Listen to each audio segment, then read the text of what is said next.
Ords, ano po'y nag-comment sa atong video. Gabi ni siya nag-comment kay pamiyang Rio. Good evening sir, tanong lang unsa gani adlaw schedule sa exam sa CEC sa Cagayan sir. Salamat sir. So ano no, I assume assume or presume Cagayan de Oro ni sa Aro Mindanao.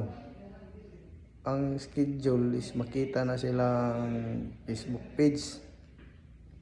Paki-follow na lang sa Army Recruitment Office Mindanao para makita nimo lang schedule sa exam AFSAT.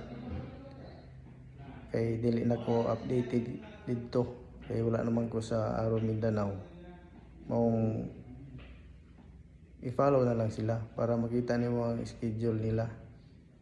And then basin og maka-follow ka og katong fake nga account, isa lang kimailan na kung maningil og bayad, ibig sabihin piki na. So remember no, ang pag-exam is walay bayad.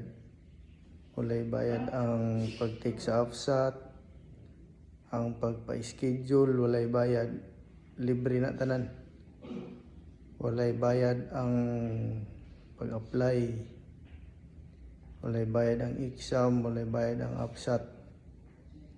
Kung maka-encounter mo og maningil og bayad, kana dili na mao. Kay sa una nakasulay yun ko na ay naabot dito, kung napa ko dito na ay naabot may exam daw siya kay nagbayad daw siya. So akong gisukit-sukit, college graduate pa yun siya, nibayad mga 3K euro yung nabayad. So na-scam siya. Tapos akong gi-find out nga nung nagbayad siya na i-check na mo pastilan, blacklisted naman dahil siya.